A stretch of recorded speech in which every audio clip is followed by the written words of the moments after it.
Welcome to ET Future of Jobs Summit. At a time when technology underpins so much of human endeavor, we delve into the jobs and skills and challenges that must be addressed for a future-ready workforce. The ET FOJ Summit is our attempt to nurture a dialogue between government, private and corporate stakeholders on the innovations and collaborations that are needed to drive holistic and sustainable growth, even as individuals and organizations adapt to the constantly evolving definitions of work, workplaces, and workforce. I'm Aloni Bhatt and very happy to welcome our keynote speaker, Mr. Ved Mani Tiwari, CEO of National Skill Development Corporation and MD, NSDC International. NSDC is a not-for-profit company promoted by the Government of India. It acts as a catalyst in skill development by funding enterprises, companies, and organizations that provide skill training. It also develops appropriate models to enhance, support, and coordinate private sector initiatives. Prior to serving as the CEO of NSDC, Mr. Tiwari has held several senior positions in the Government of India and the private sector, including as MD Sun Edison, Global CEO Sterlite Power, Director at Ministry of Railways, Director in Kochi Metro, Chennai Metro, and Nagpur Metro, and as GM DMRC. He has over 25 years of experience in the infrastructure sector, energy, urban development, and transportation. Mr. Tiwari, it's great to have you here to share your thoughts on the skilling revolution, transforming the workplace, and preparing for the jobs of the future. Welcome to Economic Times. Thank you so much, Melanie, for having me here on this very important topic for the whole world today, and look forward to this. All right, sir, let's dive right into it. In the union budget, the finance minister, Nirmal Singh, focused greatly on skill development in preparing the youth for jobs of the future. And she's also announced, the fourth phase of the Pradhan Mantri Kaushal Vikas Yojana. The aim which, she lined out in her budget was to skill around 3 lakh youth within the next 3 years in areas related to Industry 4.0, COVID, AI, robotics, IoT, and drones. And she's also announced 3 centers of excellence on AI to underline the government's thrust on Make AI for India and Make AI Work for India, especially for solutions which are linked to agriculture, mobility, health, and others. But what stood out for you in the budget announcements, something that intersects with your department and work? And, as a connected question, given the wide skill gaps when it comes to technology like ML, like AI, what do you see as the big challenges in managing targets? So first of all, I would like to congratulate our Honorable Prime Minister for the vision that he has presented before the nation. It is very clear that the Skill India mission is acquiring a very different dimension. Somehow, earlier the positioning was that the skills are needed for those who have fallen behind the opportunity curve, and this is meant for those who are out of school and things like that. And we're focusing on skills which were just relevant for survival. Now, the new budget brings the skills and Skill India mission as the core of the Viksit Bharat. And that is why first time we are hearing the Pradhan Mantri Kaushal Vikas Yojana coming out with narrative of greater integration with industry in form of on-the-job trainings, and also the skills which will take India to become, I'm sure that at the end of the Amrit Kal, India can become the most developed nation in the world, because the focus is now coming to new area jobs as have been described in the budget itself. You see the 3 underlying themes of this budget. One is infrastructure, the other is energy transition, and third is skill. So, and if you note the whole budget undertone, it believes that skills are going to play an extremely important role in everything that we do on all these sides, whether it's infrastructure or energy transition or other sectors. That is why the Honorable Finance Minister has talked about skills in health, in pharma, in AI, in tourism. So I'm really excited that the country has really recognized this. I also believe that the narrative that Skill India Mission had, that India has the potential to become a skill capital of the world. And recently in Pravasi Bharati Divas in Indore, our Honorable Prime Minister also reiterated this important theme, that India will continue to contribute to the global growth. We are not a country which is built on exclusivity. That is why India becoming skill capital of the world is a proposition that we will work with the Committee of the Nations to help solve skill problems which have been exacerbated by demographic challenges, the technology transformations, and the whole supply chain disruptions that have happened because of geopolitical reasons. How do you think these challenges will be tackled? I see one thing that has happened is that we have to see this budget in the continuity of the work that the government has done over the last. We all have known that there are some structural access and inclusion issues in all education skills. But several programs, you look at, let me first take up the gender. Swachh Bharat Abhiyan ensured that every woman has a dignified place for sanitation.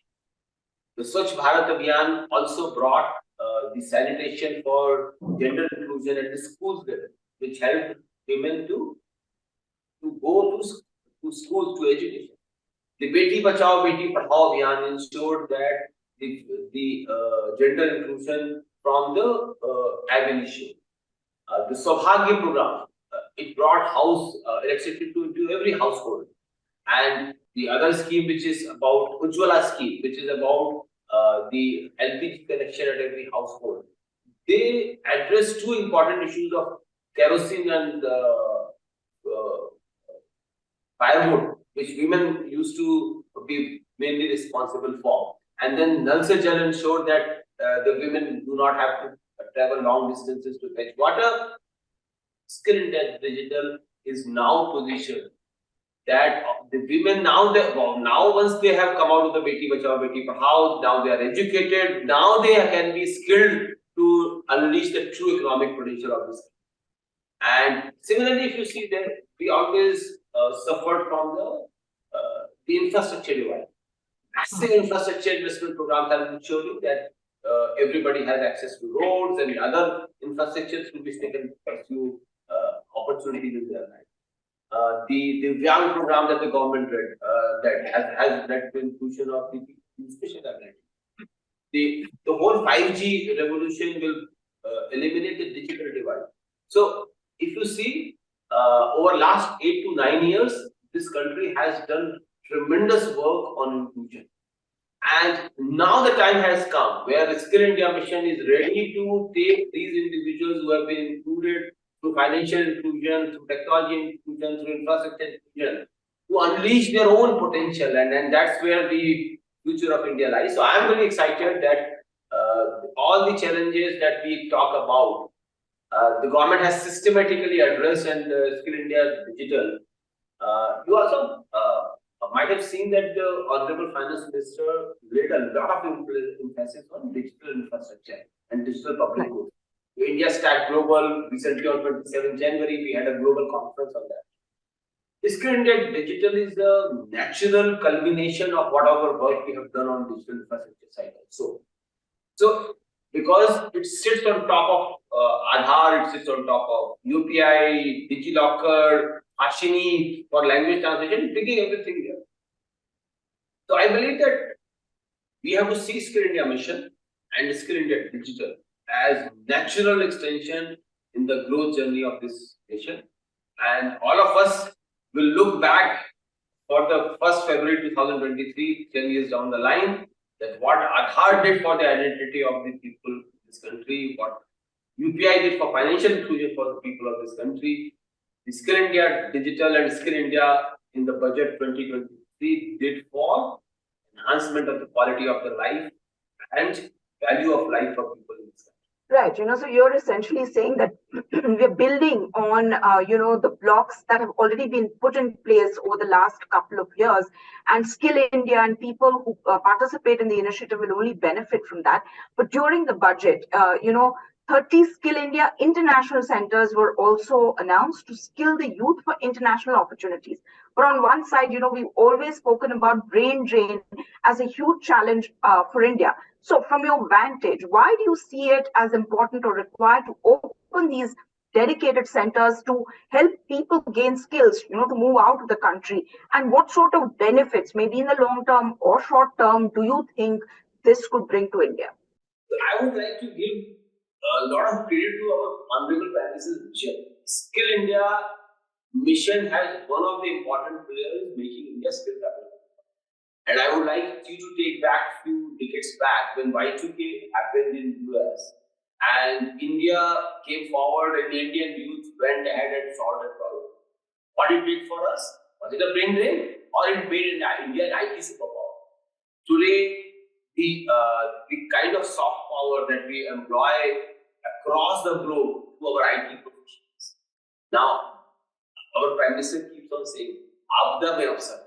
Now, pandemic has opened up the doors of opportunity for millions of Indians in every sector, be it healthcare, IT, logistics, retail. Every sector is now opening up for Indians.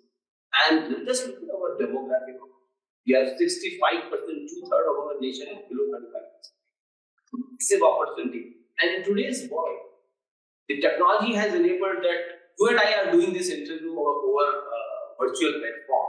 You could as well be sitting in California and I'll be here and we can participate in this. Is it a brain drain or is it bringing the world together? And that is where I believe that Skill India International Center has this narrative that today you have an opportunity to participate in global value chain and opportunities and scale. And the demography of India India has never adopted a position of power. The world has been ruled by power of capital or military power or power of technology. What we have always done is that we have worked with other nations. Skill India centers will help individuals, every Indian citizen, to help address the skill needs of the other country. And if you see the G20, today India has a G20 presidency. One of the important topics in G20 employment track is about global skill harmonization and addressing the skill gaps. So we all have to understand this, that today's global economy is tightly integrated economy. And here is an opportunity to participate in the global economic value chain. Sometimes you're required to be physically present. Sometimes you can participate even through a remote field. And Skill India International Centers will address both these they are basically centers for every Indian where you can go and find out an opportunity. We will also overlay a digital version of that on Skill India Digital. So this is, we all know that the global mobility markets or education markets are dominated by agents, which create lots of issues for honest citizens. This is an attempt for formalization of this entire thing, and I believe that it's a truly global opportunity. We have seen this in the case of apprentice and ITs, what they did for IT workers. Skill India International will do for all this country. All right. That sounds really interesting. But, from the international skill centers, there's also a lot in the budget which specifically targets marginalized communities, such as tribal communities. Could you tell us some of the types and the schemes that are initiatives that are underway, which can be developed to skill these vulnerable communities? And you spoke of how technology can be leveraged, to bridge the gap, especially when it comes to skilling. How are we doing it when it comes to these marginalized communities? So, until now, we have seen that most of the programs which have been aimed at inclusion have been some sort of a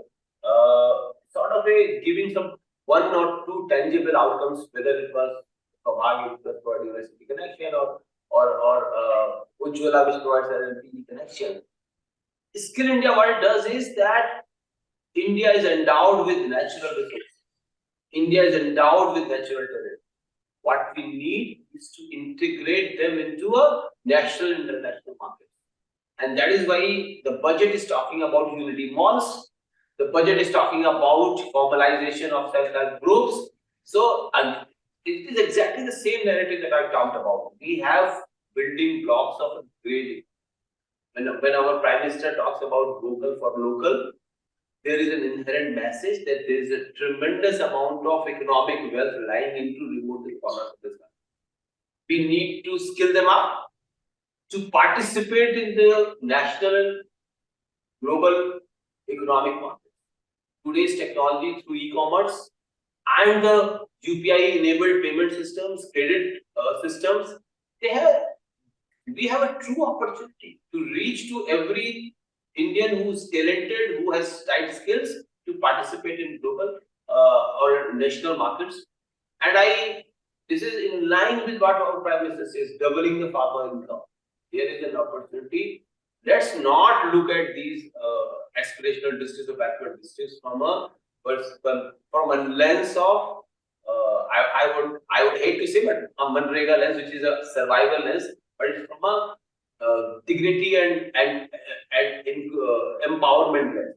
That we have all the infrastructure, physical and digital infrastructure to help these people change their lives and live their lives.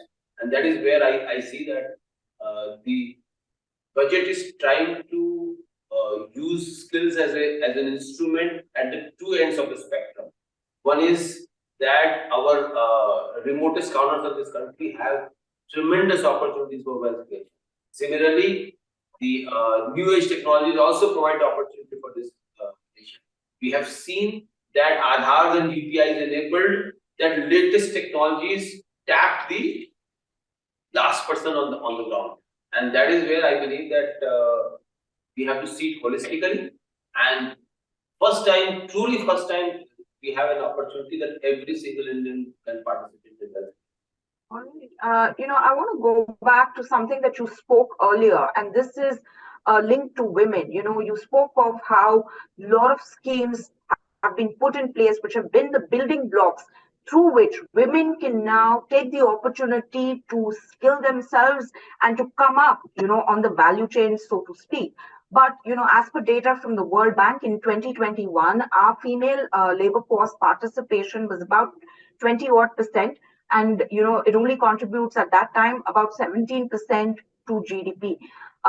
What is the challenge when it comes to skilling women so that, they can move, as we all know, because they're in informal, low paying jobs, so that they can be equipped with the right skills and, really build up the she economy? As I described, that there were lots of societal and structural issues that women were facing. Let's accept this fact that Beti Bachao, Beti Padhao, Bharat Abhiyan, Saubhagya, Ujjwala, all these things help women to come out of those constraints, social or economic barriers that were preventing them from. When we say that the participation of women in labor force has come down, let's also be conscious of this fact that through Beti Bachao, Beti Padhao, we are actually asking women to go and get educated, okay? So that they can participate in the economy. So it could be a partial reset. But what we are preparing this country is for that we cannot afford 50% of our population not contributing to economic growth. We have to give a lot of credit to the vision that our Prime Minister had from when he became the Prime Minister, the day he became the Prime Minister, not just Swachh Abhiyan. Swachh Bharat Abhiyan has been the biggest enabler for women. I consider it the biggest. Then Beti Bachao, Beti. He was building up for this. stage, where now women have the time, resources, and the opportunity to equip them with the right skills so that they can participate in the economic life. So I believe that India has greatest opportunity in terms of including women into our economic sphere. And that is where all the things that I talked about, that the constraints that have been removed through the physical and digital infrastructure will actually help us integrate women. What we probably need is the skill programs will have to address to a certain way of delivering it to women, because it's a very recent phenomenon that they are coming into the mainstream. So we have to be probably the content and the pedagogy that we have needs to be sensitive to the inclusion theme, and if we do a good work, and that's where we would like to focus on, that how do we build, how do we bring forward the best pedagogy and the right delivery methods which help women to acquire newer skills at the time and place of their career. Right. So, could you talk to us about any initiative of the NSDC in this regard? I would like to just give you one example. That recently, in Gumla district of Jharkhand, we launched a program for tribal women. 200 tribal women came for that program. It was a residential program. First time they were coming out of their homes. And believe me not even one problem. 200 women continued with that residential training program for 45 days, and they wanted more, and so we actually had to extend the program for another 15 days. The program focused on giving IT skills, food processing, medicinal plants, horticulture. These were the kind of skills that were given, and when we had a feedback session with them, they were all very excited to start their own work. Some of them said that we want to go back to our villages, which are in the remotest, leftist, extremist impacted areas, and we would like to transfer these skills to our sisters and our families in these areas. Imagine this compounding effect. When each woman goes back and gets more, creates awareness about this. So these are the kind of the programs where we have to bring a gender focus. That if there is a section, and I would not like to use the terminology again of the marginalized and all that, this creates divides. What is there is that India is endowed with natural resources. India has natural talent. We have to tap on that talent, make a program which is suitable for the local resources, local talent, and local market, and connect them with the national and global marketplaces through e-commerce, and that is where we are going to focus. So a lot of focus we are bringing in on women inclusion. We have started lots of IT coding courses for women, because we found that women are not so much participating in the IT skills. Classes run from 9 to 9 for 6 days a week, and the minimum salary guaranteed here is about 500,000 rupees, 5 lakh rupees per annum. And our first few batches, actually the average is 7 lakh rupees per annum. And that is where, and if a woman does not get placed, then nothing will be paid to the training providers. And these are the kind of things that we are bringing in, where there is a lot of focus. We also found that women are more committed. It looks like a stereotype thing, but I have found that they are more committed to, whenever they are presented an opportunity, they are more committed to tap on that opportunity and make it for them. And that is why we at NSDC are very excited that we will work with every single institution who wants to work for women. And that is why recently I was talking to one of the women entrepreneurs. He's a very successful entrepreneur, to create a mentorship platform of women entrepreneurs. It's a back to work platform that we want to create, where women who might have gone out of the workforce for reasons beyond their control, if they want to come back, There are today's India offers umpteen number of opportunities in various ways, online, offline, blended mode, where they can participate in the economic value chain. I believe that this mentorship platform will be extremely useful for us. We are also working with a lot of non-banking finance or microfinance companies who operate in the rural segment and working through with them to go to self-help groups, women self-help groups, and train them into basic entrepreneurship skills, financial skills, digital skills. So these are the kind of things that we believe will start showing the results in another 2 to 3 years.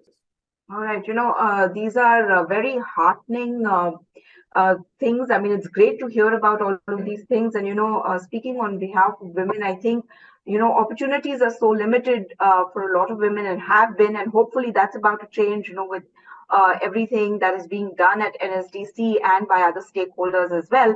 And I think that is why commitment when it comes to women, and their commitment to jobs and their commitment to learning, I think it's just higher.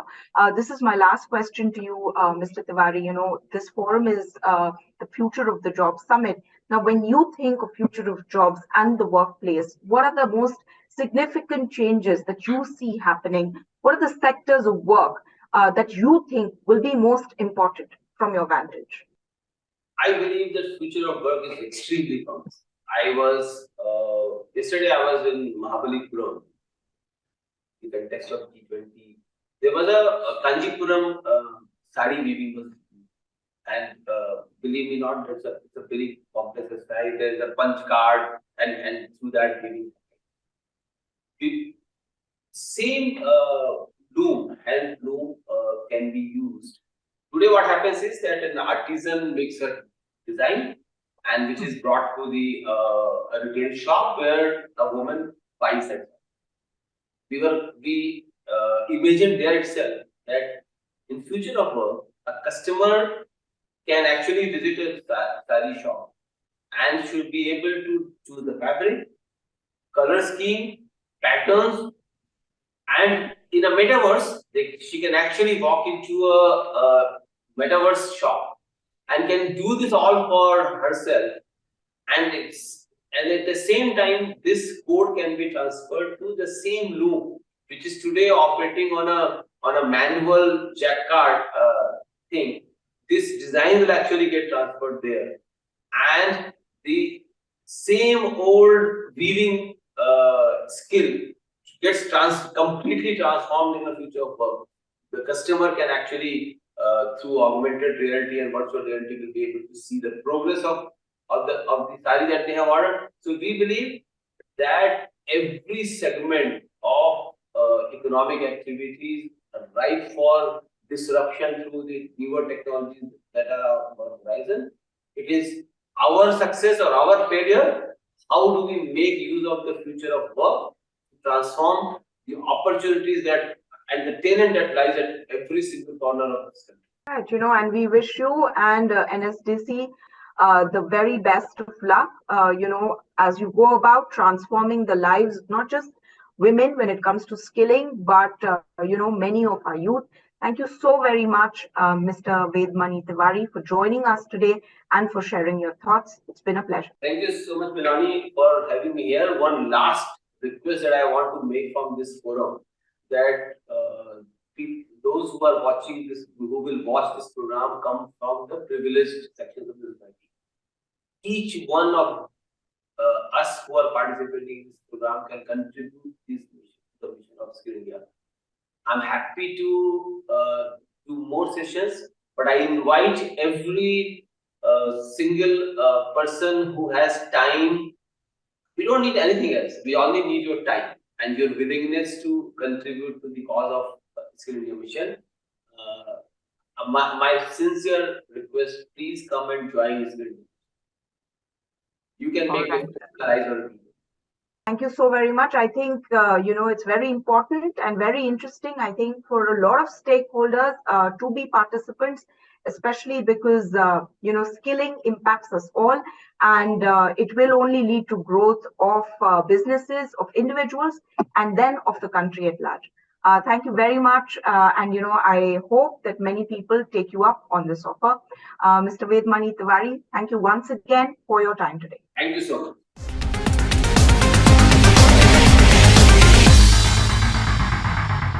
Hello and welcome to this panel on the state of India's employable talent levels and the roadmap to bridging the demand-supply gap. I'm Miloni Bhatt, and joining me today, Neha Bagaria, founder and CEO JobsForHer, an online platform that enables women to accelerate their career journeys. Neha, welcome. Thank you so much, Miloni. Joining us, Nirmal Singh, founder and CEO of Wheebox, which offers end-to-end hiring and proctoring solutions across public and private sector. Nirmal, welcome. Thank you, Miloni. Thank you. All right. My first question is to the both of you. As per a 2019 UNICEF report, 47% Indians will not have education and skills needed for employment in 2030. On the other side, India is a young country and also has ambitions of being a $5 trillion economy. To be able to keep up our growth momentum, we definitely need people with skills and education. So in this backdrop, Nirmal, what would you say is the current state of India's employable talent, and what exactly are employers looking for in employees? So, Miloni, let me put into context of how is the employment in the fresher talent over last 7-8 years have been done.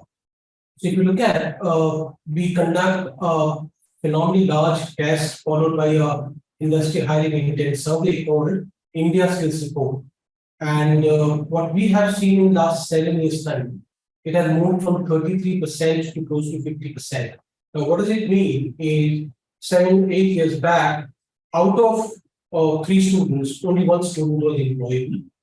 And now, out of 2 students, 1 student is employed.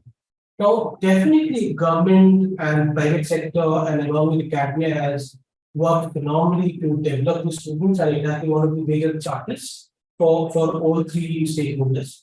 But there's a long way to catch up, because it means if out of 2 people, because India demographically, if you look at the young population that will come in next 7 to 10 years time, which is 2030, is going to be phenomenally in numbers. So from percentage perspective, 50% looks like half glass full, half glass empty. But if you change it to an absolute number, we're talking about almost 35% or 40% of the total population being unemployed, though educated or skilled. So that's one challenge. The second challenge is the kind of jobs that will be there in next 10 years' time, and the people who are getting trained. So one is a demographic challenge, the other is a controllable yet unforeseeable challenge. For example, when we speak to industry, industry cannot look at 10 years down the line. Industry doesn't know, but each year there's a rapid change happening. So we can, as an industry, can foresee the future is 3 years. So if you look at 3 things are going to happen. One, whatever could be automated will be automated. That's number one, and we have been tracking last 10 years time. This is one new phenomenon. The second is IT is going to be pervasive.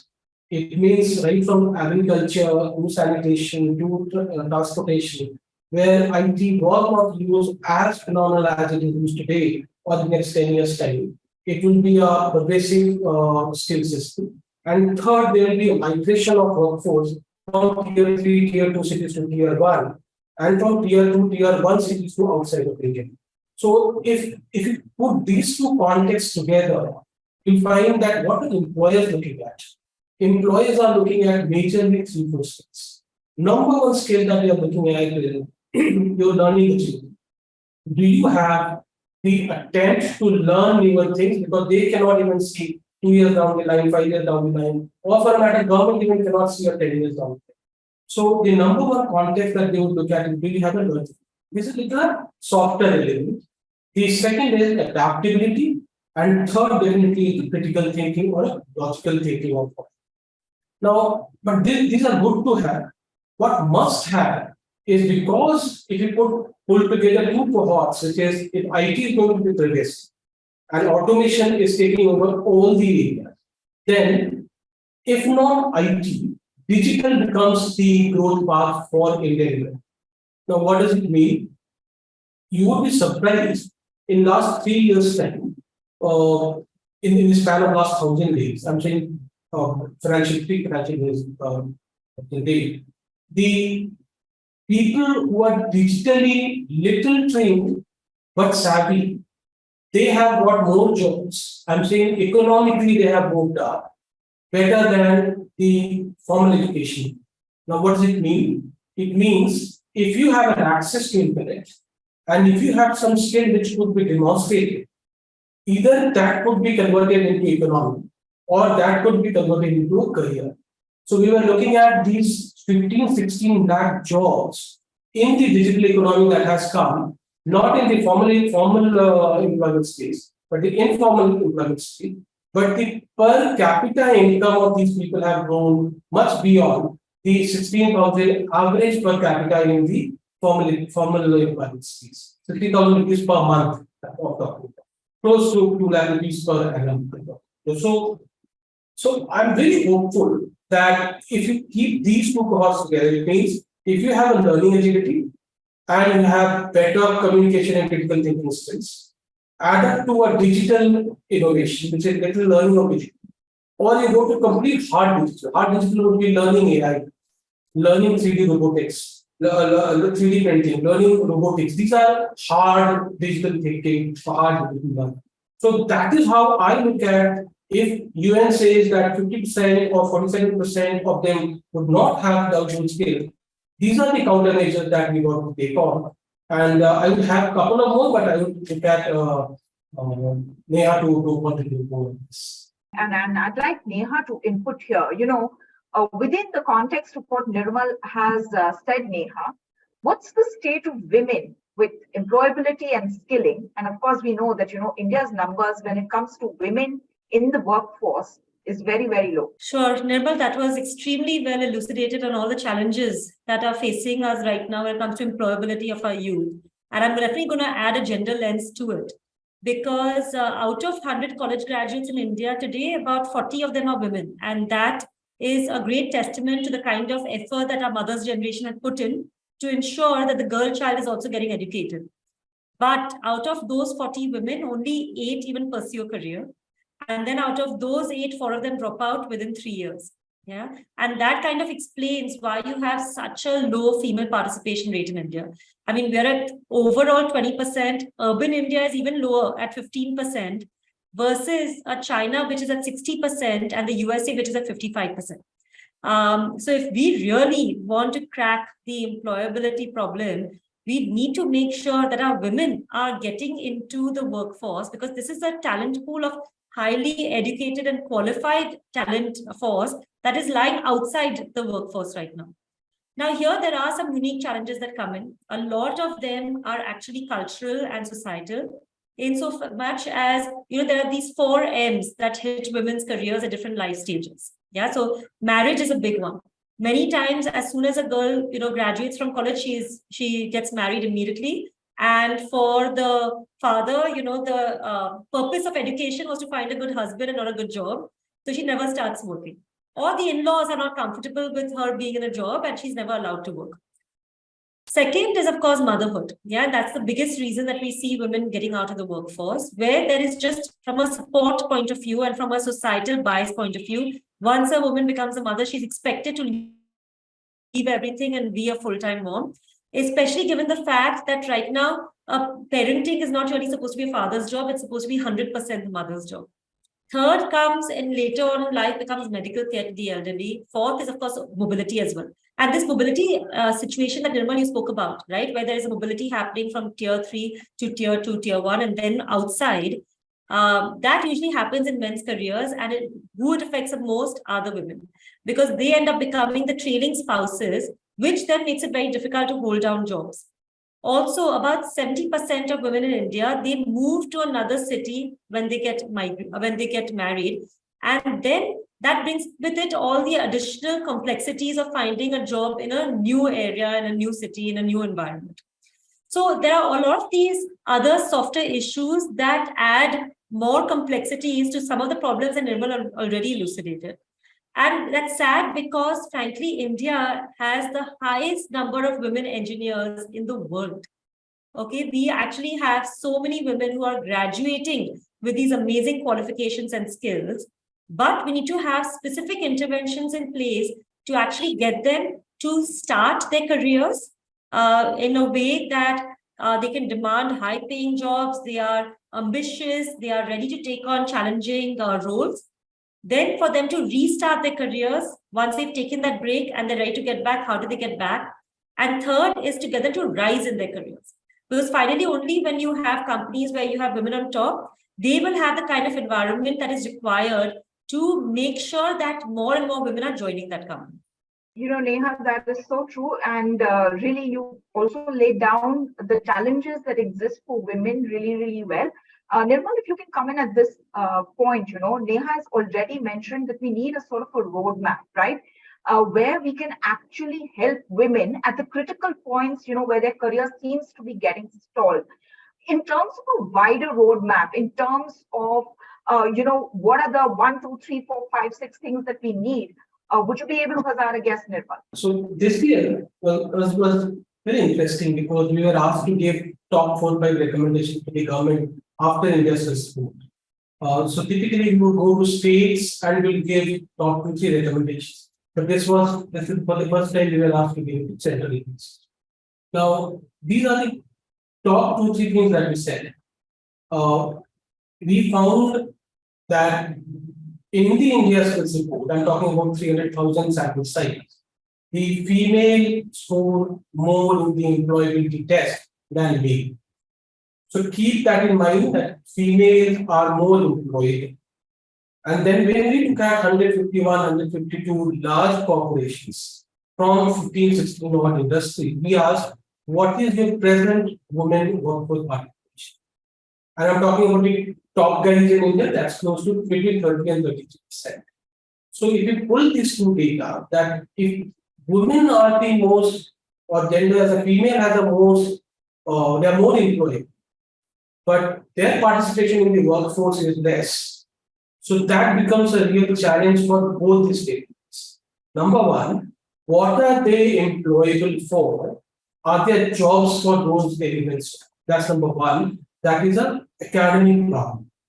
And if you look at industry problem, what's stopping them to have these students or have these candidates on their payrolls? Now, when you go a step lower than this, which is MSME, these situations are even worse. It means 18% workforce participation of the female. And if you distribute between urban workforce and rural workforce participation is more than the urban workforce. So what is happening as India's economy will get improved, the people would have more money, and when people have more money, they will say that is it possible that the female doesn't participate in the workforce and they carry because now they have money to manage. Now this has been a phenomenon, I also has reported on this, but this has been a phenomenon last 50 years to be that way. Now, what is the roadmap for this? So let's look at where are the money chasing today. So money is being chased in science, in technology. They have definitely figured out something called engineering and a research subject called mathematics. We call it STEM as a.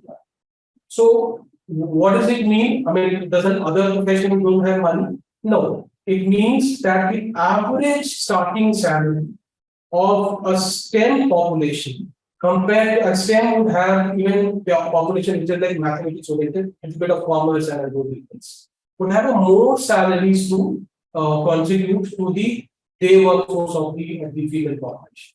So number one thing, this is what we are working with All India Council for Technical Education, AICTE. We're saying, how do you get more female population to come in these hardcore engineering subjects?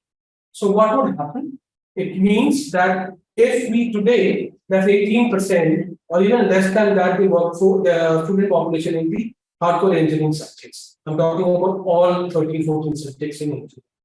Now, If that is improved in next 7 years time, we're saying if you improve by 7%, which means you bring it to between 25 and 30% of the total student workforce in engineering in the last year of engineering, which means a 4-year program, you will see two changes happening. Number one, the employers are complaining that female students are not there in during the interview. So if I have that large population, my workforce participation. That's number one. And number two, the moment the female candidates have a STEM education, their starting salaries would start improving. It means they would be able to contribute more. Now, and Neha could contribute more, but look at the challenge. Challenge is India's very hardcore GDP still between 3.3 and 3.4. That's been looked at.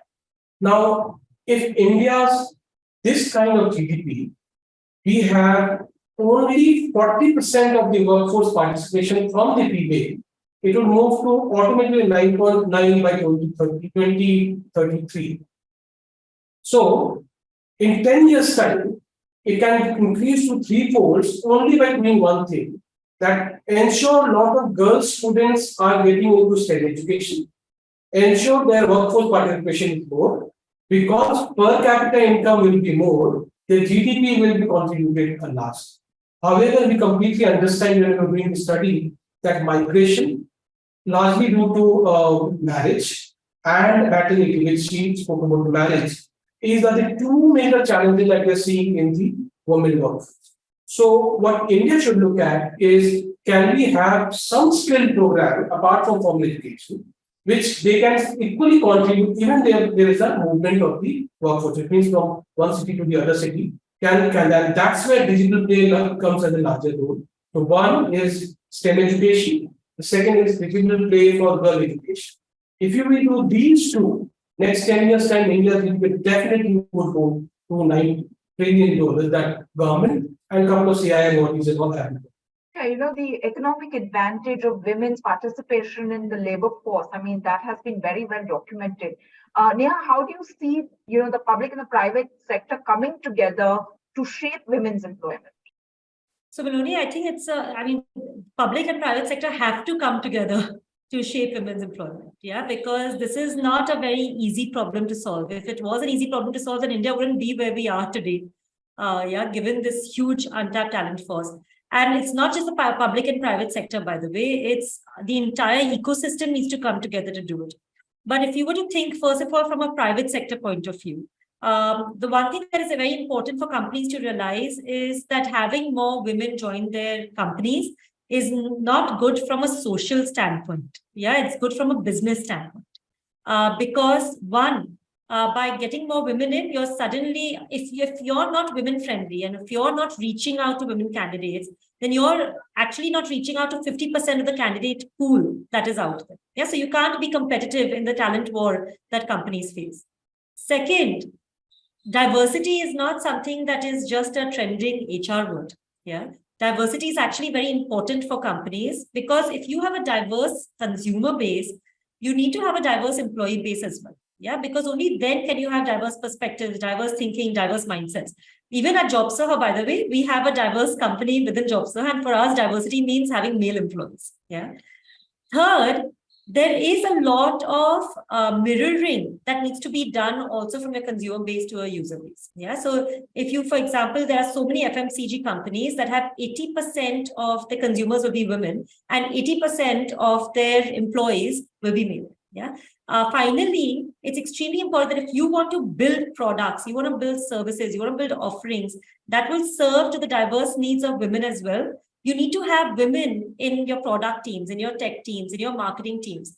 And there are so many studies that have shown how AI is becoming biased because it is being built by men. Yeah. So that is more from a corporate point of view. Once, of course, companies understand why they need to bring women in, they need to do a sea change. Yeah, because right now, today, workplaces are built by men, for men, of men. For example, if you look at, how networking rules work in the office, networking usually happens over coffee breaks on the golf course or over a drink at the bar.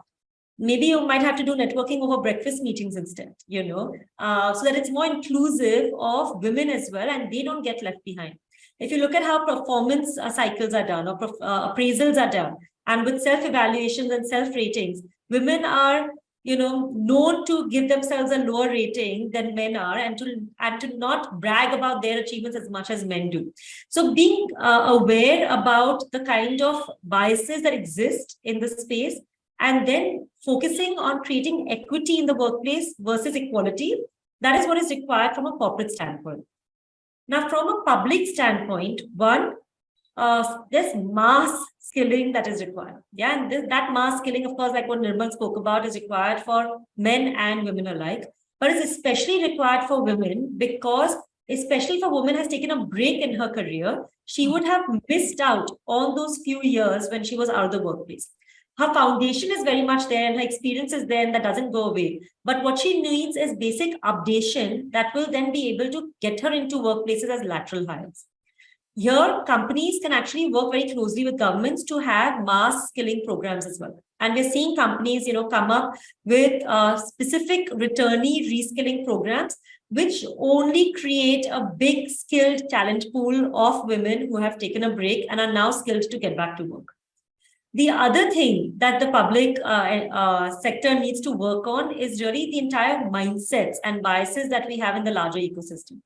So if we start celebrating the role of women, not just as mothers and as wives and as daughters, but also as entrepreneurs, as leaders of their organizations, as a person who, as a working woman, then the entire way that we look at women's careers can shift. Today, our entire family ecosystem, our society ecosystem is built to help and support and boost male careers. That's all we need for women's careers as well.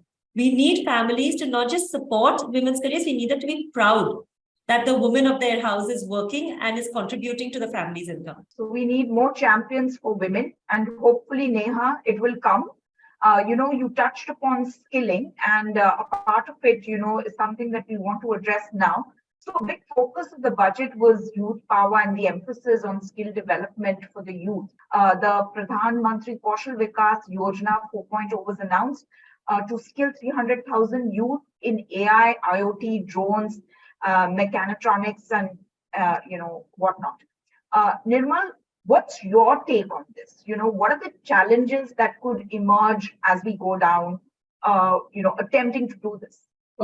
So if you look at challenge of India is from two, three perspectives. One definitely is in our business terms, we call metrics that matter. What are we measuring? That is what will decide the future of India. Are we measuring skilling people, not means number? Are we measuring employment? Are we measuring the correlation between skilling and the kind of employment that is? So today, what we are measuring is number of people skilled, training. So give me a moment to possibly little educate. Skilling is very high in the pyramid of learning.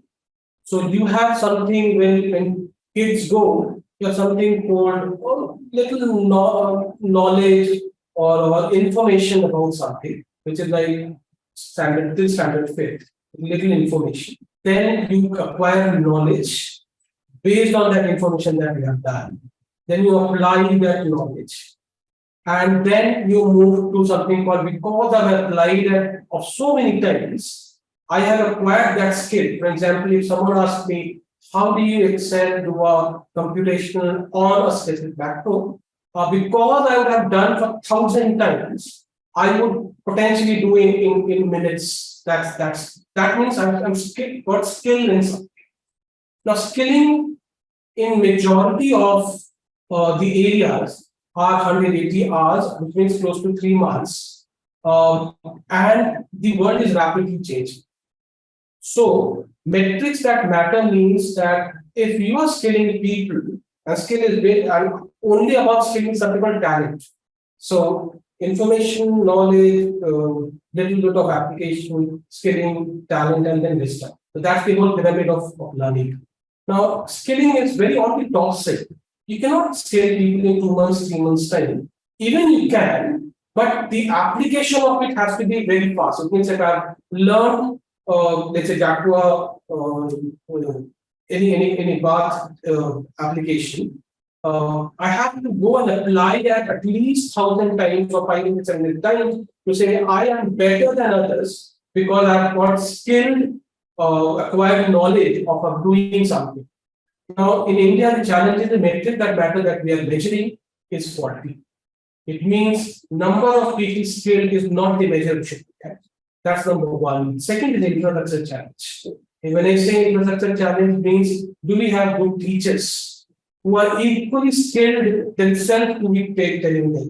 Do we have opportunities for the students who are skilled to get some on-the-job internship to be done? The internship is a middle challenge. And third is, do we have bandwidth and access to digital information system for all the students who are undergoing the so that's the second challenge. Third, India has to understand that apart from skilling, softer side of it will be more required.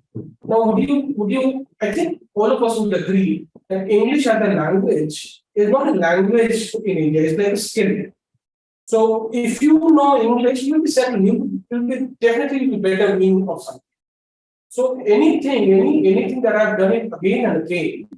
For an example, if you look at next 10 years will be of Japan, because Japan, the whole demography became old, no new innovation. 10 years of banking systems in Japan and the financial systems in Japan is the next thing to look at. And all of us should be surprised that one of the languages can get you a job immediately in Japanese. Now it means that you want to look at the softer elements of learning. It definitely means to India has to change metrics that matter. The second is the whole infrastructure, which computes software infrastructure and hardware infrastructure. And third is put focus on software side of it apart from hardware side of it. It will not get you the job, or it might not take you to the economic pedestal that we're looking at. I think these are the top 3 things. However, one very radical thing that we have spoken about, we said employment and training ministry has to be decoupled. You have to have a training arm, which is skilling arm, and you have to have an employment arm.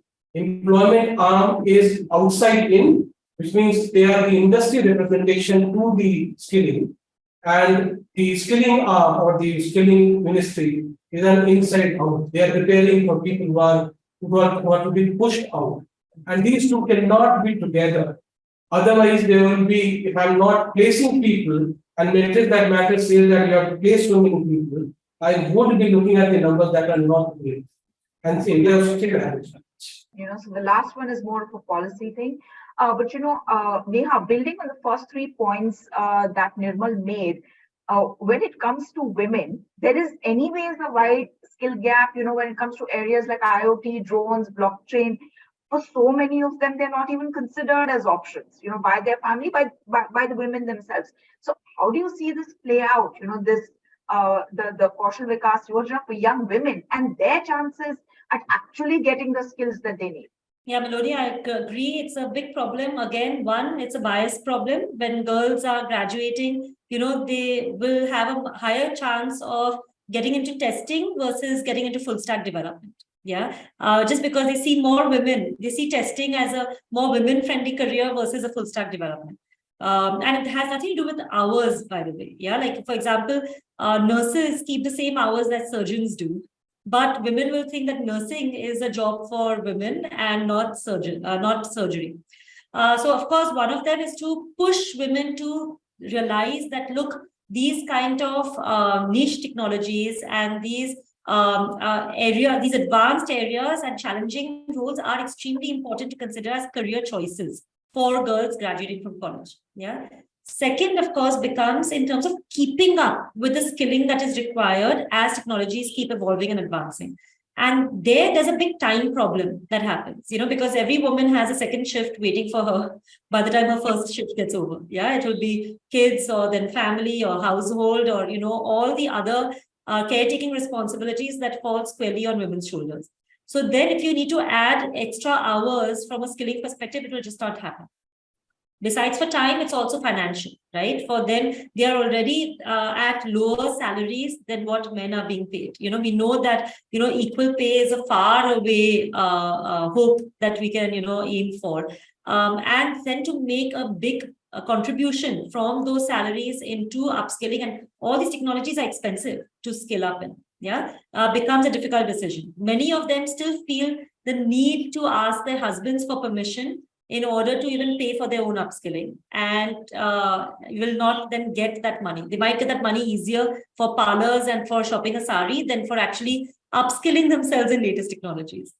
So besides for this, another a way to tackle this is what we're seeing companies really stepping in and making sure that they are upskilling their workforce, just because it's actually much cheaper to upskill and train your existing workforce than to hire trained workforce from outside.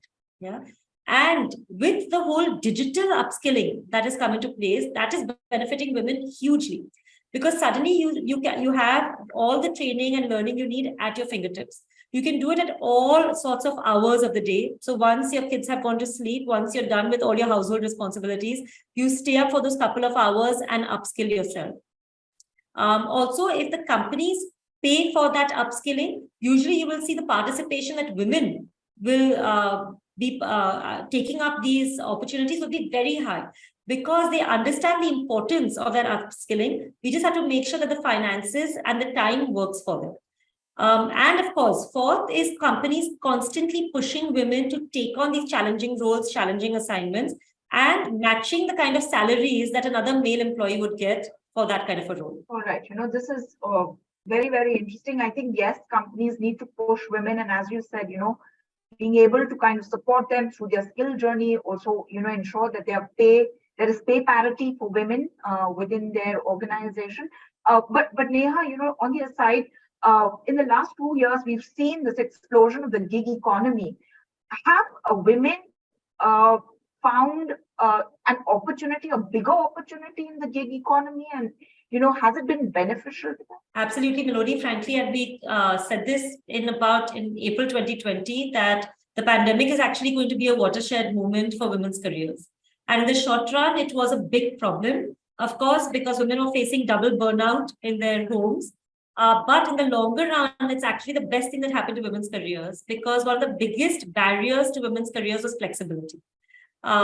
Just for women was the largest talent pool that was always looking for flexible jobs. It could be work from home, it could be part-time, or it could be a full-time job, but just with a flexible mindset that if my child is sick today, I should be able to work from home on that particular day. But up until the pandemic, anytime a woman asks for flexibility, usually, the hiring managers and the recruiters' eyes glazed over. And we often told women, please don't walk in the door asking for flexibility. Talk about it later. But now suddenly, thanks to the pandemic, flexibility is not just being asked for by women, but by men as well. And most importantly, millennials now think it's their birthright. Also, companies have realized that there is a great way that they can save money by providing those kind of flexibilities. They don't need to have an office space for every person who's on their payroll. Plus, employees are just much more productive if they don't have to commute, especially in cities like Bangalore. Because of this, the number of gig roles that we have seen on our platform has exponentially increased over these last 3 years. And that has created this huge opportunity for women. So one, we are seeing a lot of meaty roles now that are being offered through work from home, remote or part-time, and women are grabbing them.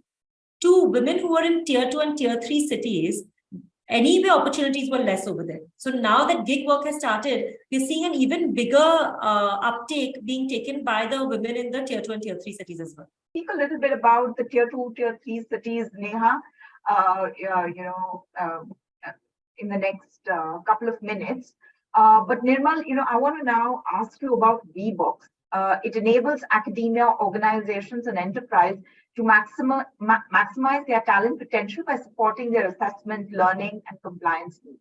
Now, you use a lot of tech for insights and to drive impact. So, talk to us a little bit about AI, ML, and predictive analysis that has helped you serve your customers better. Nirmal. So, if you look at what do we do? So, we help two entities, B2B, which is business to business, and B2G, business to government. These are the two major cohorts of our business. In B2B, we help either enterprise customer or education customer. In enterprise, we would help them getting best talent from anywhere they want using our remote proctored tests. So what happens if you look at active talent, is that easier to find? A passive talent, which means I'm not looking for because there's an interview, there is a test, and there's a in-person meeting. Saying, can't we do everything wherever you are and use our proctoring solution? That's our next edge solutions to get best talent from wherever they are. And then if the client wants to move out, which will be called mobility talent, let them come and join you, or let them be there wherever they are. So when we go to these enterprise customers, we say, we would ensure that we will get you a better hiring efficiency. You are meeting 10 people, hiring 2 people, now I'll give you 5 people. Use our proctored tests, and then out of 5 people, you'll be able to get 20 people. So that's what hiring efficiency. The second is something little cheesier we call, we'll ensure that the cost of acquisition will go less. It means today per acquisition you are paying this much. We will ensure using technology we can reduce that cost of acquisition. In the education, we would go either for conducting entrance examination. So we say, why do you need to have a bus testing? Bus testing means all the candidates need to come at one location to get the entrance test. Why can't people take a test from wherever they are? And it will be equally secured as it would be in a center or a bus location. The second thing that we do for a lot of premium education is conducting their term end test or a modular tests. So these are again can be conducted from anywhere. In the government side, we try to help a lot of skilling bodies in India, or we partner them to either tell students what skill do they need to take, conduct a test, a psychometric test for them, and say, hey, typically what happens is if I'm the candidate, if I go to a skilling center, I would be asked to join the batch that is existing, irrespective of my interest in being there or not.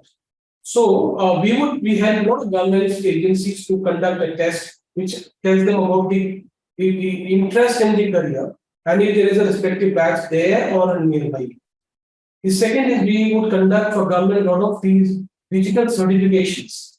For example, Pradhan Mantri Digital Saksharta Abhiyan, which is digital literacy mission, is conducted through Wheebox, and we render our services to Ministry of IT, where if anyone is trained on smartphone or laptops or internet, we would go and say, tell me how much I will learn, which is like a very remote product. Now that's broadly that we do. It's a very little tech-driven company, but largely solving the challenge of an enterprise customer or certification partners, saying I can ensure that you have a better efficiency and at a reduced cost of acquisition. All right. Any future plans, Nirmal, that you could share? So in India, our focus is now, so typically we would work with 4 or 5 industry models, which is IT, banking, financial services, we call manufacturing, engineering, and auto. And education used to be the 4th sector for us. During COVID, education became the sector, and all of them kind of like frozen. So now what we're looking is, can we add healthcare and retail this? It means adding more industries to our group. That's number 1. Going out, so we just invested and launched our new office in UAE for Middle East. And now next is in the month of July, we intend to be in UK to manage European customers. So till now, all Middle East and European customers were served from here. Now we're saying, can we have offices there and we can take our expansion, whatever we're doing. So if you look at us, we are a large volume, we will go close to 18 million tests in a year. But low value, it means low value, higher volume.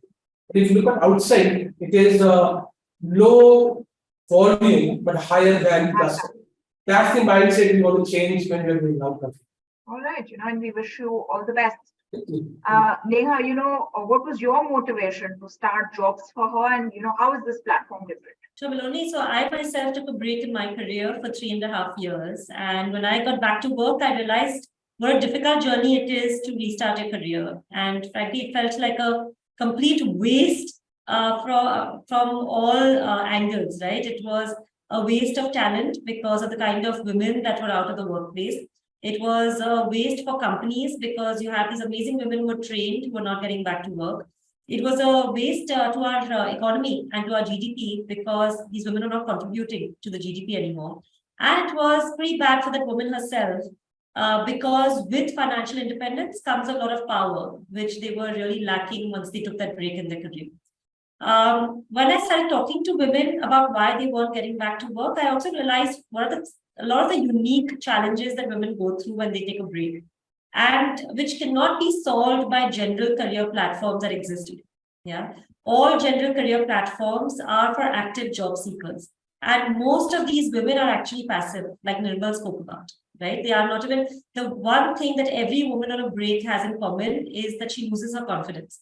And she feels that she's not going to be able to manage. She feels that she doesn't know anything anymore. She feels that companies are not going to take her back.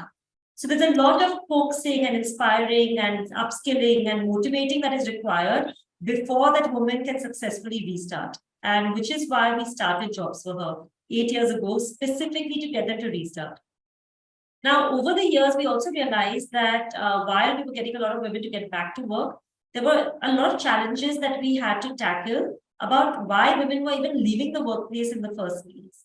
Yeah. And also, how can we get women to start climbing up that ladder so that they can really impact our GDP, the companies, and their own income. And when we got into those challenges, we realized the kind of unique solutions that are required, which stops women from progressing in their careers. And that's why today, where we stand, our three main cohorts of women that we look at are our women restarters, which are, always going to be close to our heart.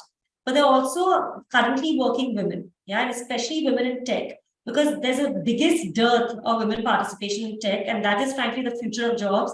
Then we have to make sure that women are in that future of jobs. And the third is women in leadership. All right, so give us some of the insights, maybe, deep insights that you might have had, since you have this platform for women in terms of their need for upskilling, attempting to get into leadership, the challenges, and then the impact that you managed to have with that. Sure. So, Minoni, what we realize is what women really need for their careers can be broken into three main areas. There's opportunities, there's learning as a community.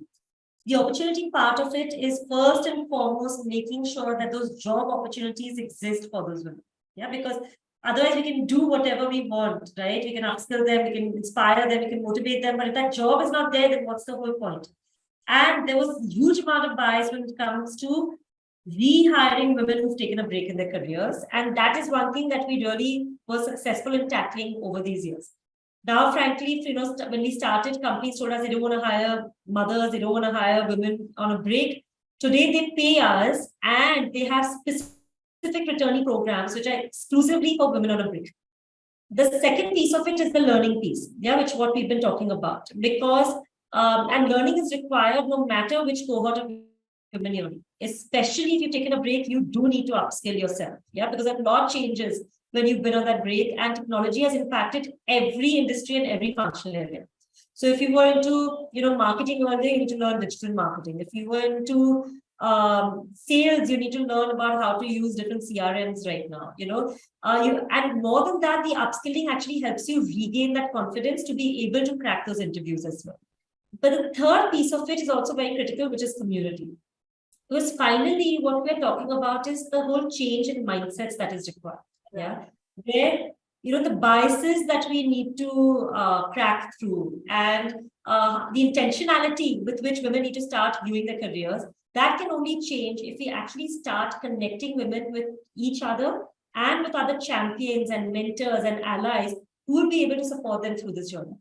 So the JobsForHer platform really looks at technology interventions to be able to provide opportunities, learning, and community to millions of women in India, so that we can keep them engaged with their career journeys. Any insights, Neha, on how this works out, or what are the indicators for our women from Bharat, from our small towns, from our villages, and because they have to also contend with a whole host of challenges challenges for urban women also exist and they're different. So, any sort of insight that you have for how Actually, are women in Bharat? Yeah, sorry, Vinod. I actually don't have that much insight from women in villages, etc., because it is a very different problem and a different solution have to be found for that problem. Yeah. Right now, like we spoke about, women in urban India have a lower participation rate than women in rural India. Yeah. And higher education rates in urban India than in rural India. And that's the biggest problem in India. As a family becomes more affluent, the chances of that woman working becomes lower. So right now we have started off with tackling the problem of urban India, because we also think that the impact that can have on India's GDP is very, very high if we can just get this educated talent force to really participate in their careers. All right. Okay. Nirmal, the FM's budget speech also mentioned education for marginalized communities. Now, how big a gap would you say exists right now, and what is needed to do to ensure that these communities, with deep knowledge of our land, forests, are not left behind, and their art, their craft, and their knowledge is leveraged? With a good amount of budget has been allocated to this budget. So 2-3 things have to happen. One is, if you teach, I'm saying tribal definitely good, but if you teach a girl student in that area, because most of the tribal in the states, which is around the 5 states in India, which is the northern side, if you look at those students, female population is not participating in the education system after 5th standard, which means how many students are joining in standard first, how many students are coming out of in standard 10th. So we call it drop percentage of gross enrollment ratio if you can. So that's 10:1. It means if 1/10 students move to standard 1, only 1 student comes to standard 10th. Means the person who takes the examination. We don't feel these challenges because sometimes percentage are very misnomer thing. Percentage, I know 10% people are still contributing, but that's not, it means 9 students they were lost in the whole system. So government's push is to bring the students to a formal education system. It means formal education stroke skilling system. And that's what is going to ensure that don't look at India 3 year or cross enrollment. Look at sector by sector or section by section and ensure which has a larger challenge there. Now, if you look at in the tribal places, 3 challenges that they have to put out. One is the infrastructure challenge, easier to solve, hard to maintain. For example, I can get students, I can get infrastructure, I can get computers. What about power backup? What about internet and that? So easier to get. Second is a mindset challenge. It means getting the female or the student population coming and doing at least 10 years of education, minimum 10 years. And third is outward insight. It means who would employ them, or do they have to move outside their area to get any meaning? So these are the 3 areas that government of India is looking at, and they're going to take one challenge by one challenge. It's not going to be putting everything in one. That is why a good amount of budget has been kept. Now, the second thing that I look at is in India, and as a very generalized statement, no specific thing. In India, it's very hard to become unemployed. What does it mean? It means in India, if someone is unemployed, it's a big challenge for him to remain unemployed for a long period. The challenge is in the meaningful remuneration for the work that I do. That is the challenge. So if you look at just take an example. If so many students are not employed in the formal education system, what do they do? What are their present? So if someone has not in last 3 years, let's take a 5-year study. But if I'm talking about 15 lakh students in the STEM only, and if 50% population is not getting employment, if we're talking about close to 50 lakh students not doing any job. That's not the scenario. Scenario is I am getting a meaningful employment, which is we call in our lingo we will call that a formal workspace to do. It means some security, some meaningful employment and so on. Government of India is saying, even if you join informal or in industry, still we would ensure that your security systems would improve. It means can you have PF, can you have PSI, can you have meaningful safety and security in your practice? And that is what Neha was talking about, and you also spoke about gig economy. In gig economy, the only challenge we are facing is there is no security around the work there. Because today you have plenty, you might not have next month or next semester if you're in a contract with companies. So these are the two things that government of India is doing. The government of India is putting huge amount of money in training production, ensuring students join, which means a lot of information sharing and advocacy, and then getting industries or getting a meaningful employment within that space. If that is one, and the second is, can I create, even if you join informal industry, not a very formal one, still you have some security systems in place for such people who have not joined a regular workforce today. That's what is happening with the budget that we have. I think at least the idea is there, and maybe this needs to scale up further, and more work needs to be done with private and the public sector kind of coming together. This is my last question now, Nirmal, to you and to Neha. Neha, to you. Finally, when you think of the future of jobs and the workplace,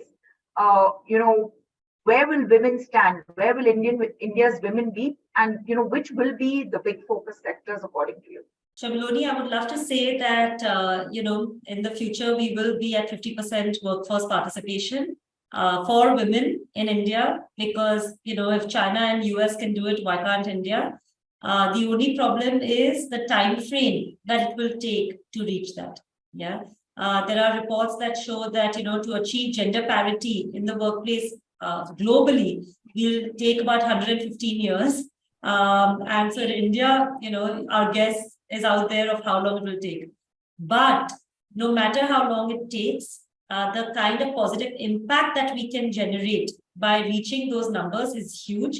And the big thing that we have to do is to make sure that the number doesn't decline further, because the women workforce participation in India has actually gone down over the last decade and versus going up. And the only way that can go from here is upwards. But we won't rest till we've achieved that 50% at least women participation in India. What the future of jobs really lies in is led by tech. Yeah, tech has actually impacted every single industry, every single sector. And we need to make sure that women are part of that future of jobs. All right, so fingers crossed for women getting to 50%, and hopefully we are able to keep the gains and even scale higher.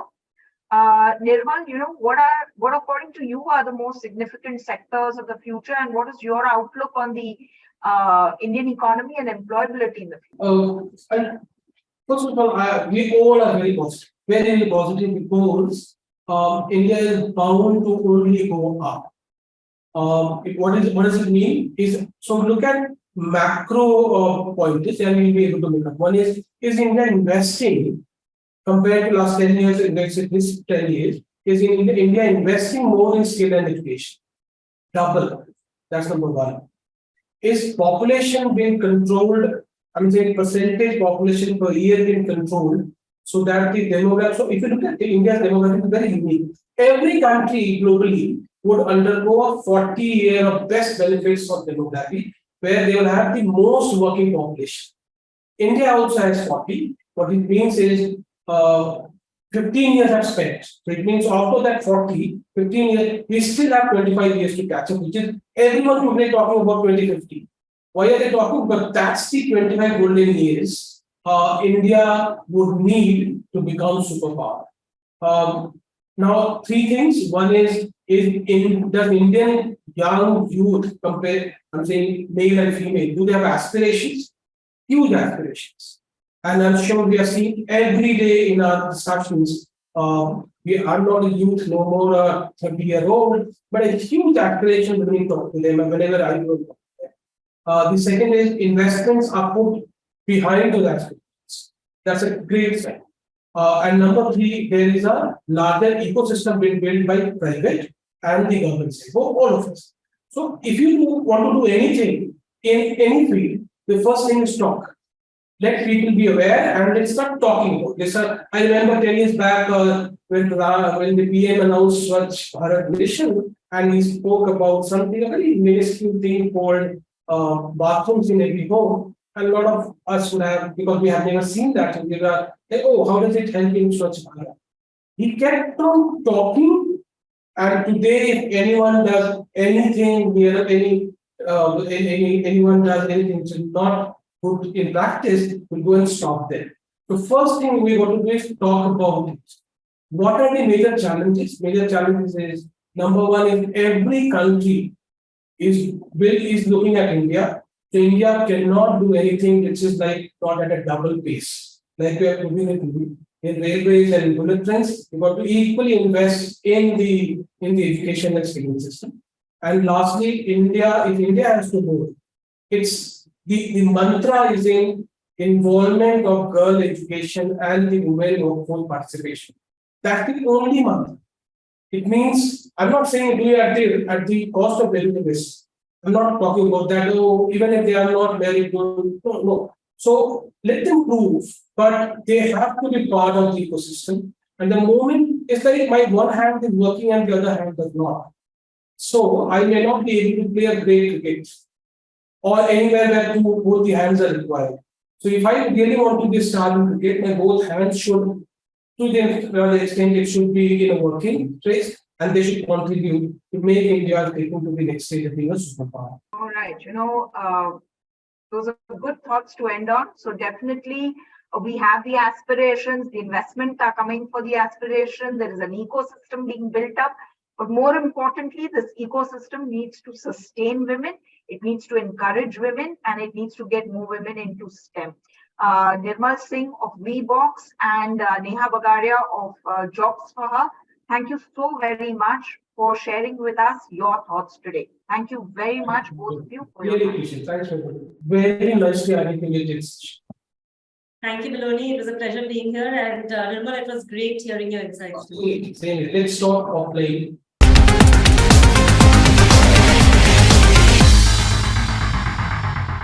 Hello and welcome to the ET Future of Jobs Summit. I'm Maloney Bhatt. Now, experts point out that one of the ways that we can make the youth of India employable is through apprenticeships, where classroom knowledge is built upon through on-ground skill development to boost overall efficiency. But what's India's status when it comes to apprenticeship programs? What are the challenges? What are the opportunities? And what's the way forward for us to expand the apprentice system? I have with me Manish Sabharwal, Vice Chairman of TeamLease, a staffing solutions company. It's a big part of the ecosystem that understands the nuances of the demands of the job market and the challenges and the gaps in the ability to service those demands. Manish, good to have you here with us to share your thoughts. Thanks. All right. On the TeamLease website, it says that your purpose is to put India to work. When it comes to apprenticeship, how does India fare compared to, say, other countries? And if there is a gap, from your vantage, how do we bridge the gap so that, we answer that big question or to make our youth employed? Oh, we fare very badly in apprenticeships. We only have 5 lakh apprentices. We should have 5 million apprentices or 10 million apprentices. I mean, if we had the same proportion of our labor force in apprentices as Germany, we would have 10 million apprentices. But there was this stupid Apprenticeship Act written in 1961, which didn't treat an apprenticeship like a classroom. It treated it like a job. And unfortunately, it got tangled in labor laws. And even though there was jail prescribed for employers who didn't have apprentices, we didn't have either. We neither have 5,000 CEOs in jail, nor do we have 10 million apprentices. So now there's been a substantial reform of the act. But obviously, changing the mindset of employers, getting kids to accept apprenticeships as an alternative, or at least an alternate path through careers. And obviously now getting universities to work with apprenticeships has been the challenge. But I just do also want to reiterate, this is not a new insight. Apprenticeship Act reform was the 20th point in Indira Gandhi's 20-point program in 1975. So India is very good at identifying the problem. We often aren't very good at solving it. But I think I sense that this time there is a determination to sort of make apprentices a pathway to careers for kids, to make apprenticeships as a part of people's supply chain for employers. And we'll get into it later on how thinking about the intersection of degrees and apprenticeships might also be an innovation that could increase the number. But so far, regulatory cholesterol has held apprentices back. Employers have always been shocked and scared of labor laws, and apprenticeships got tangled in the labor law sort of mess that India had. So I think India is in a tough position on apprenticeships, but I think there has been a change of direction. There has been a change of legislation. So when we check in 5-10 years, I'm hopeful that we will have 10 or 20 times the number of apprentices we have today. Expand on the changes that make you so hopeful. Well, fundamentally, we have recognized that apprenticeships are a classroom. So the Apprenticeship Act was first of all decriminalized. There's no longer a jail provision in the Apprenticeship Act. That makes employers much more comfortable in dealing with it. You have changed the ratio and the licensing procedure for employers, right? How many apprentices can you have? How many apprentices do you need in a ratio to your total workforce? So I think there's been a number of administrative changes. There have been a number of structural changes. And now there is the ability to link apprenticeships to certificate, diplomas, and degrees. Traditionally, there was a very strict notion of what would classify as the theoretical part of apprenticeship. But I think, the world has shifted to valuing soft skills more than hard skills. And soft skills are not taught, they are caught. And apprenticeships is the best way to teach soft skills. So I think that the recognition from employers also that taking employees for a test drive is also needed in a situation where information symmetry is so high. I met a BA in English who didn't know how to read and write English, right? So the college system was handing out degrees where kids weren't what they were. So I think the administrative changes, the structural changes, combined with this recognition that apprenticeships are now not looked upon by the Labor Department. In fact, they have been shifted from the Ministry of Labor to the Ministry of Skills, which also is an important tone from the top to say that apprenticeships are not jobs, they are classrooms. So I think the combination of the Apprenticeships Act, the combination of shifting it from labor to the Skill Development Ministry, and recent guidelines even from the Ministry of Education, UGC has issued a number of guidelines around degree apprenticeships and integrating apprenticeships into degrees. So I think these three should make employers, there are only 25,000 employers in India who use apprenticeships. Even, small little England has 2 lakh employers. Germany obviously has 500,000 employers who engage with apprenticeships. So I think we need to figure out how to get employers over their fear of using apprentices, get kids to obviously see apprenticeships as alternate pathways. And the policymakers have already made the leap to recognize that apprenticeships are a part of the solution. So are you saying that, the mindset shift needs to happen as far as the employers are concerned? I think so. I think now all of us must recognize that the government has been listening. It has amended the act. It has shifted the control to the skill ministry. It has allowed degree apprenticeships.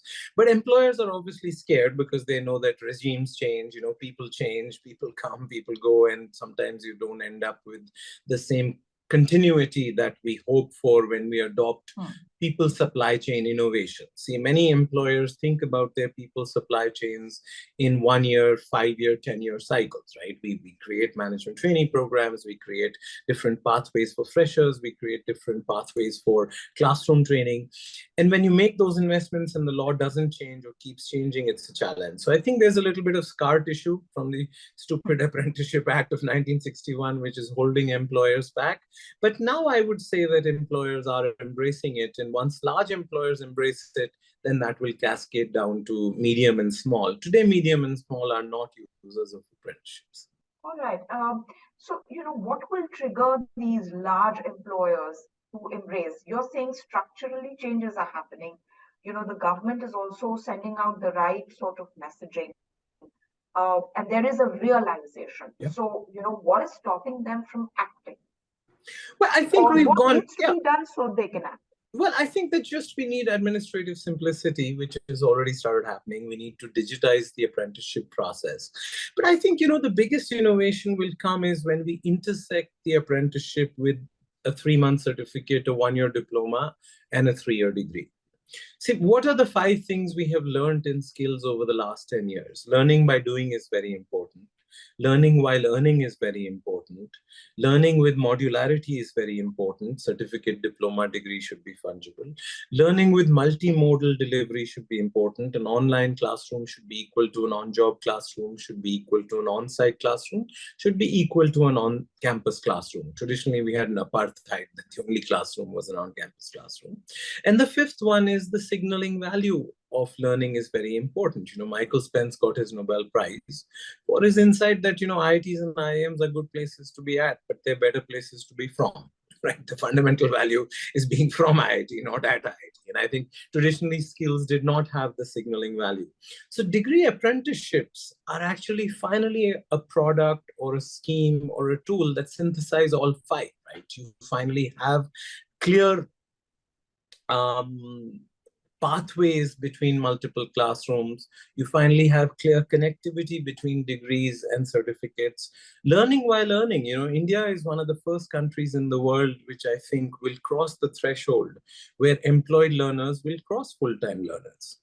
Because India is a poor country. If you want people to learn, they need to be also earning while they are learning, right? Traditionally, rich countries, learning was what you did up front. Your parents or somebody paid for it. But in India, too many people can't drop out of learning because they need to earn for themselves or for their families. So I think what will really take and explode apprenticeships will be degree apprenticeships. I think the Ministry of Education and UGC for years wanted to separate apprenticeships for education, but now under the NEP 2020, degree apprenticeships and UGC is embracing them. So I think there's a little bit of information asymmetry. There obviously may be some old scar tissue from the past, but I think we're reaching the point where all 3 people, employers, kids, and universities are coming together to really make this and hopefully apprenticeships in India will be unlike anything seen anywhere else in the world, because the West obviously the demand side pulled supply.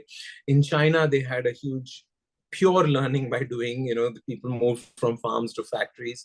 But in India's farm to non-farm transition is not happening from farm to factory, it's happening from farm to sales almost. Sales, customer service, and logistics are the fastest growing segments of India's job market.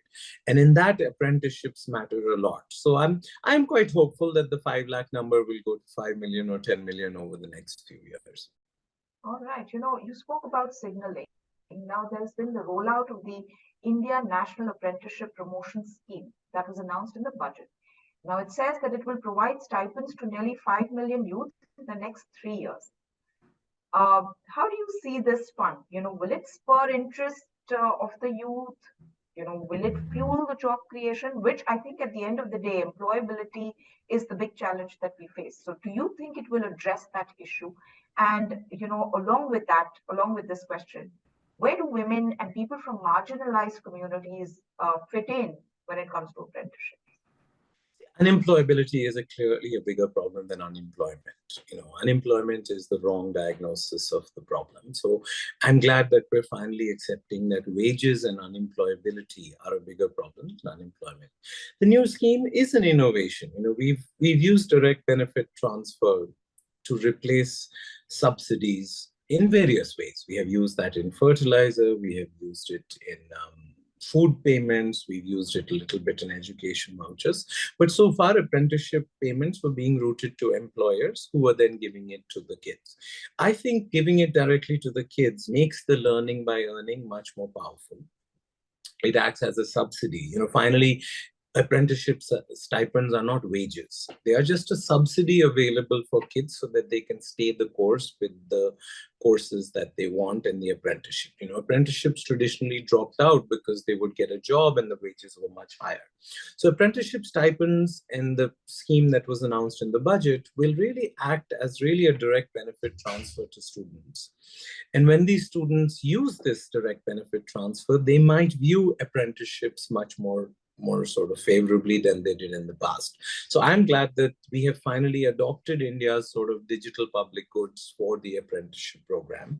And this direct benefit transfer will also, have upsides of financial inclusion early. Students will open bank accounts, they will get their stipend subsidy to the bank account. Financial literacy is an important part of soft skills. So overall, I think it's an important thing that we had to try. And it would have been very hard to scale the program when we were giving the subsidy to employers. Now that we're giving the subsidy directly to the kids, I think that it'll accelerate the adoption of apprenticeships, both on the supply and demand side. All right. The finance minister also announced this fourth phase of the Pradhan Mantri Kaushal Vikas Yojana. And the aim was to skill, it says, 3 lakh youth within the next 3 years in areas of Industry 4.0, COVID, AI, robotics, IoT, drones, etc. Now, given that there is a wide scale gap in areas such as, AI, IoT, ML, what do you see as a more effective way in developing these skills? Should we do skill development programs or focus on apprenticeships? I think that, it's very hard to predict where jobs will be. Right? See, most countries have tried to predict 10, 20 years ahead. UK in 2010, Japan in 1990, US in 2030, and most of them have the efficacy of palm reading or astrology. Right? Nobody knows the future. It's a fool's errand to try and predict the future. But just because you can't predict the future doesn't mean you can prepare for the future, right? What is a self-healing ecosystem? A self-healing ecosystem for skill development has very strong connectivity between employers, institutions, and job seekers, right? The matching is the lowest hanging fruit, right? Peter Diamond got his Nobel Prize for surge costs in labor markets. But Shapley and Roth got their Nobel Prize in economics a few years ago for their insight that equity markets clear on price, but labor markets clear on information. And apprenticeships are a real solution to creating this higher connectivity. Every university has this corporate board for advising which courses they should do, but they're traditionally not very effective because you're not putting your money where your mouth is, you're not becoming part of the people's supply chain.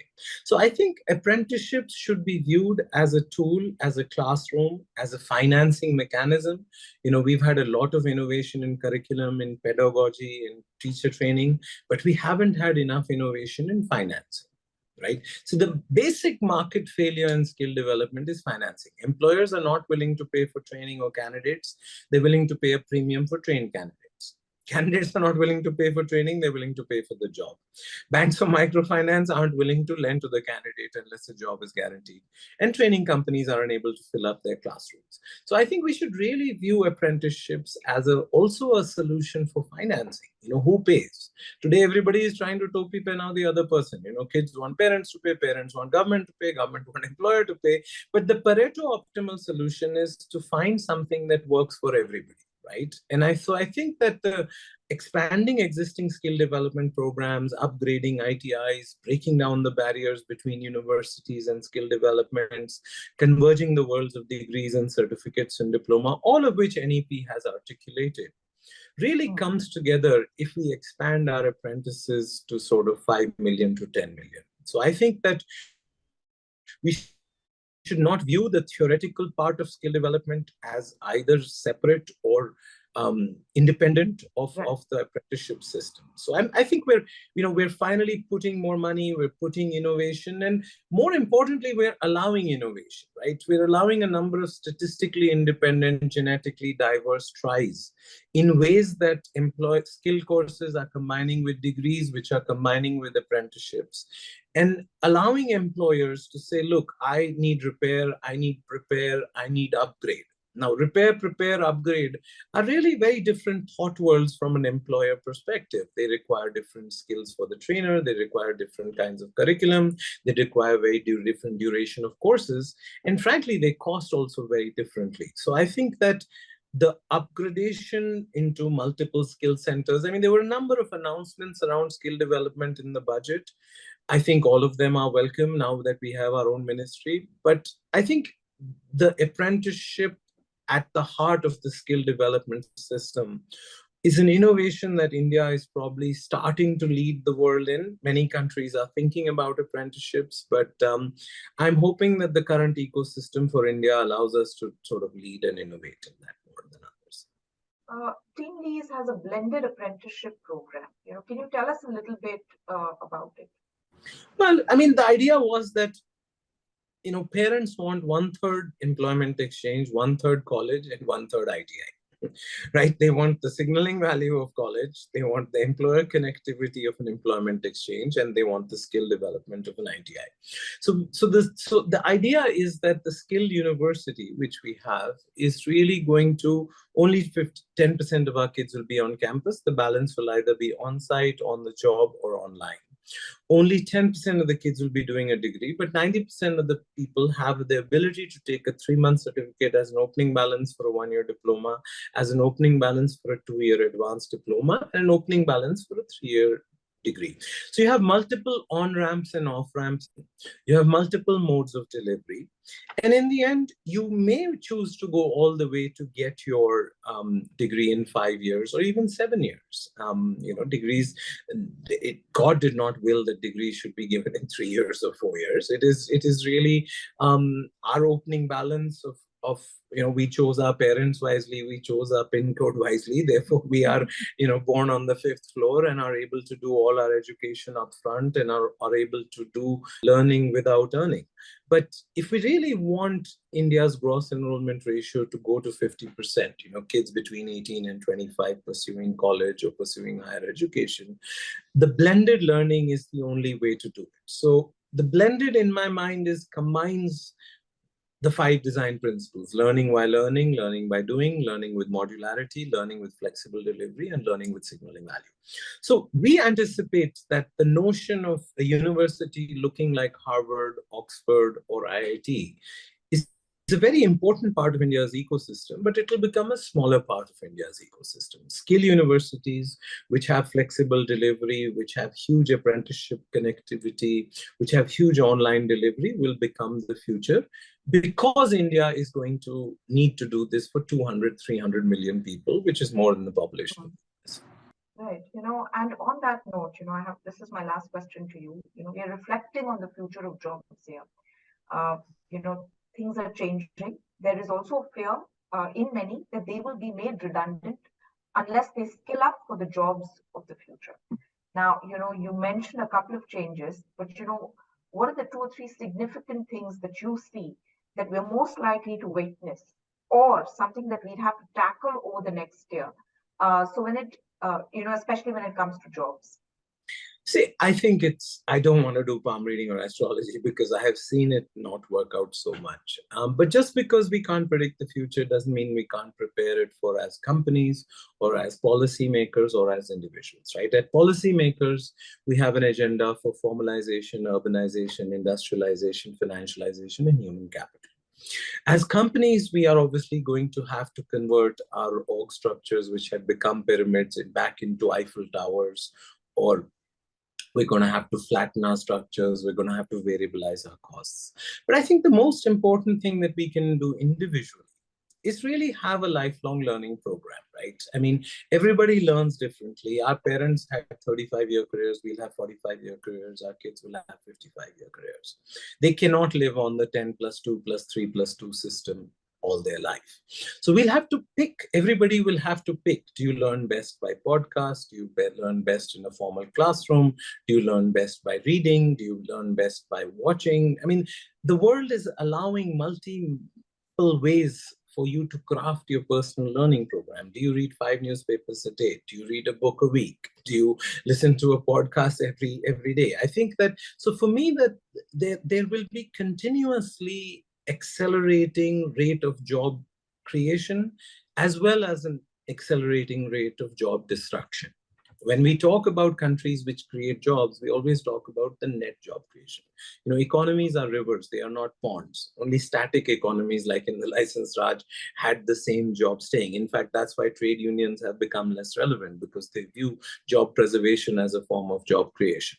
So I think all of us in the next 20 years are going to see a massive acceleration in both job creation and job destruction. That should not be scary. It will create opportunities of the kind that we have not seen.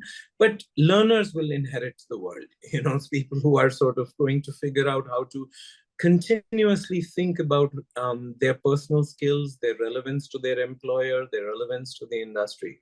So, and fundamentally also, I think, the next 25 years in India will be very different from the last 25 years, just because we are also getting a bunch of luck, the digitization super cycle, the China +1 strategy. So, fundamentally, India is also in a great place from a job creation perspective. So as long as individually we think of personal learning programs, craft them thoughtfully, and persist with them, I think we have a bunch of generational luck coming our way, right? Some generations are just lucky. And I think, young people coming into the workforce in the 60s and 70s in India had it very hard. But young people coming into the workforce in the next 10, 20 years are going to benefit from opportunities that earlier generations didn't have.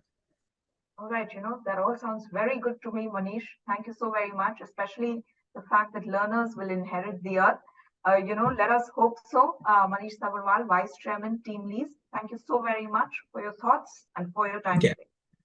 Okay, then.